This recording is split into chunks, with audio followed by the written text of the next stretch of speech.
Yeah, chapter 1178 just proved one thing. Luffy has officially surpassed Xebec. And the craziest part? He did it while teaming up with Loki against IMU. This is where things go absolutely insane. Welcome to Super Synth D Studio, where One Piece spoilers hit different. If you're all about insane theories and next-level breakdowns, go ahead and smash that like button, drop a comment, give me the hype, and don't forget to subscribe. Let's get it. Alright, let's dive in. One Piece. Chapter 1178 is titled, It Was a Nightmare. For the cover story request in this chapter, Kid is being chased by a raging fighting bull that's locked onto him and is charging straight at his coat. Yeah, bro is not having a good day. One Piece. Chapter 1178 kicks off by continuing directly from the previous chapter. Luffy is carrying Brook and Usopp as he rushes towards Sanji and the others. He's yelling out, calling for them like things just went completely south.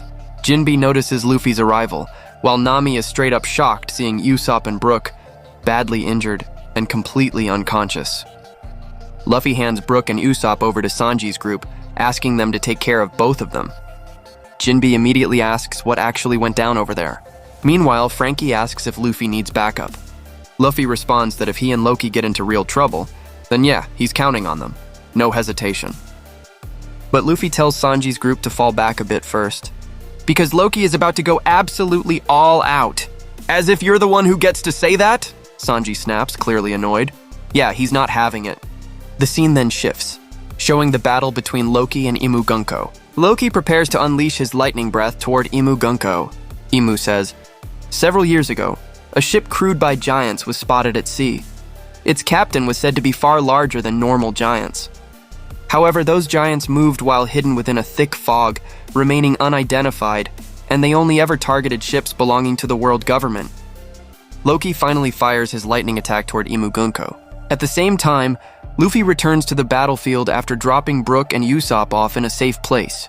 Luffy shouts, "Hey, I'm the one who's gonna send you flying!" Imu Gunko suddenly appears again in the air. Looks like she dodged Loki's attack just in time. Clean dodge. Imu continues. At the same time, reports also came in about a giant flying creature being seen. Loki is shocked and says, "You dodged it? Your body's too small. Where the hell are you?" So the rumors were true. I see. Now everything makes sense, Imu adds. So basically, Loki has been doing something similar to Harold back when he served the world government. But here's the twist. Loki targets those affiliated with the world government, not pirates. That's a whole different agenda. Luffy shouts again after spotting Imu Gunko. "There you are! The hell's wrong with you? What did you do to Brook and Usopp?" But suddenly, a shadowy form of Imu emerges from Gunko's body. "What?" Luffy yells, his eyes popping out in that classic Gear 5 style. "Something just came out of her," Luffy adds. Imu, in the same form as when he possessed Saturn at God Valley, says, "If only you would disappear from this world. Just like rocks." A Kuwaru, devil contract.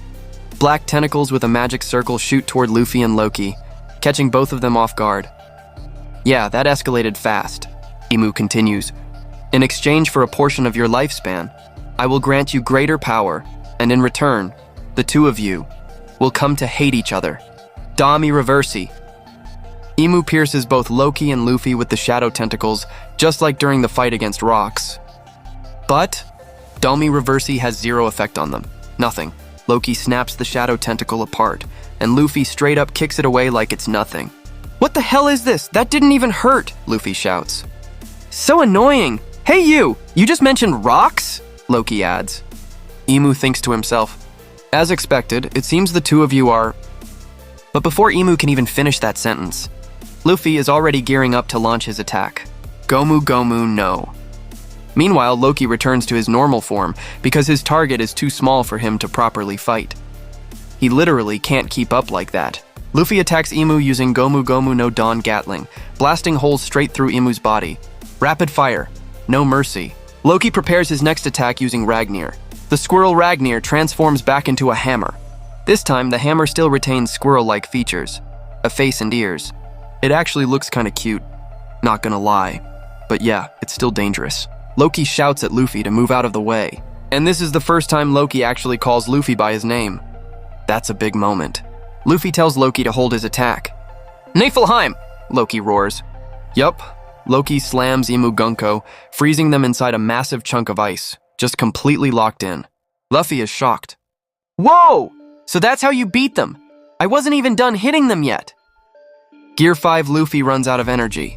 He reverts back into his wrinkled old man form, with his clothes returning to the Elbaf style.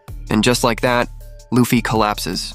Loki then says, I don't know who you really are, but this way is faster. I've been in my giant form for too long. Huff. Huff. Looks like Loki is completely exhausted after using his Nidhogg form. Yeah, bro's running on fumes at this point. The scene then shifts to the fisherman village. The giants there are shouting, whatever happens, we just put out the fire first. That damn Loki really did take down those monsters, but cleaning up this mess is a total pain. Over in the Hunter village, the giants are also talking about the chaos Loki just caused. They're saying Loki didn't actually kill King Harold. I feel kinda guilty for doubting him about that, but look, even so, he's still as troublesome as ever. Then we see the Straw Hat crew working to put out fires all across Elbaf. Nami shouts, do your best with the rain, Zeus. Roger that, Zeus responds. Jinbe uses his technique Sea Cloud shoulder throw to extinguish the flames. Meanwhile, Lilith is using ODC technology, but she says even ODC has its limits. No matter how advanced it is, there's still a cap. The scene then shifts again to the western village of Elbaf. Zoro's group is still busy dealing with the Domi Reversi giants. Is it over? Huff! Huff! Brogy asks, already starting to get exhausted. Hadruden replies, if they turn white again, then it worked. If they regenerate, then it's still not enough, Dory adds. So yeah, white here most likely means they've returned to normal, while Domi Reversi, Gerara black. Forgive us, captains. I was swallowed by something evil, says one of the giants who has just recovered from the Domi Reversi curse. Zoro responds, it's fine, we couldn't fight it either. On the other side, the injured Domi Reversi giants begin regenerating, their wounds healing right before everyone's eyes. Damn you, captains! How dare you, the Domi Reversi giants shout. Jarl says that there are only 2 or 3 giants left who have turned into demons. Zoro says, all right, I'll take care of the... But before Zoro can even finish his sentence, Chopper suddenly shows up and slaps the remaining Domi Reversi giants from behind.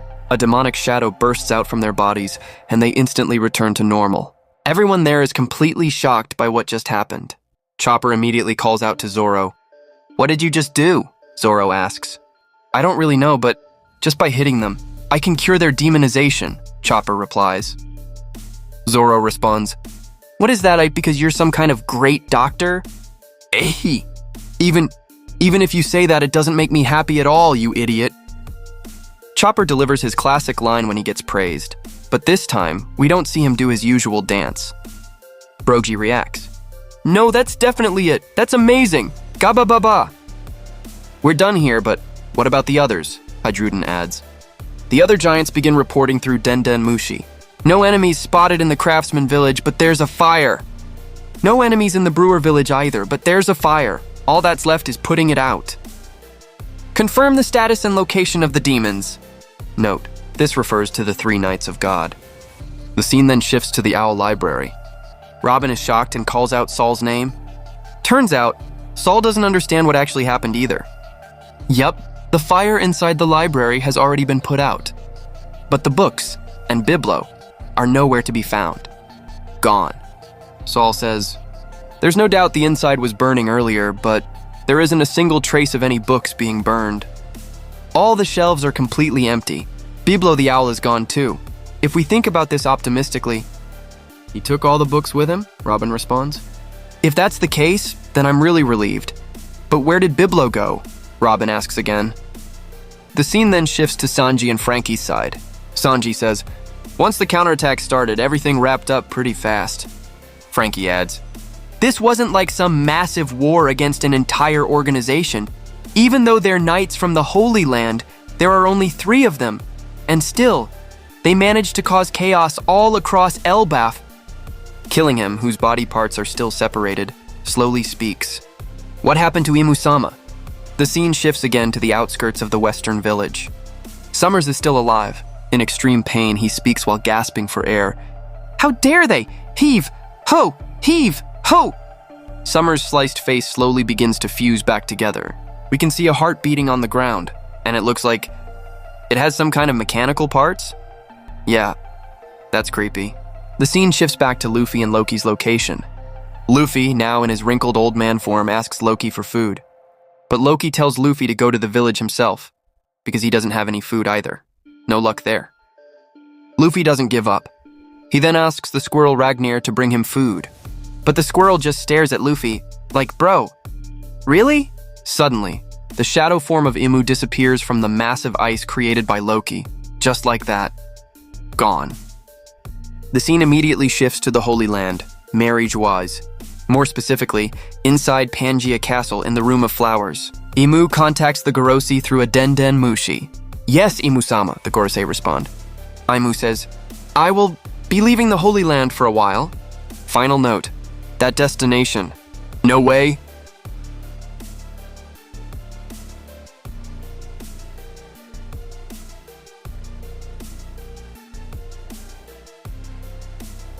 Luffy has finally surpassed Rocks D. Xebec. Yeah, let that sink in.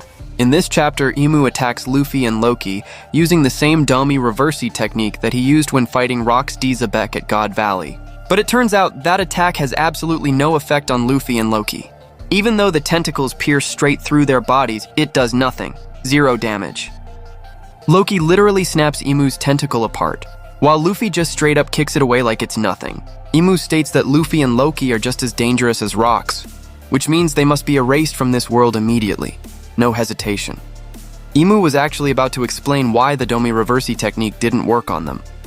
But before he could finish, Luffy already rushed in and beat him down using Gomu Gomu no Dan Gatling, and Loki sealed the deal by freezing him with a strike from Ragnir. At this point it's clear, Luffy and Loki are immune to Domi Reversi because of the power of their devil fruits, Nika and Nidhogg. These are god-level devil fruits, no joke. These are the same 2 powers that Xebec was aiming for. Even Eris, Xebec's wife, said that rocks would never be able to defeat IMU without those legendary devil fruits. Which means, Haki alone isn't enough if you want to free the world from IMU. You need the strongest Haki and the strongest devil fruit. Both. And that is exactly why Luffy's current power has already surpassed Xebec. End of chapter. No break next week.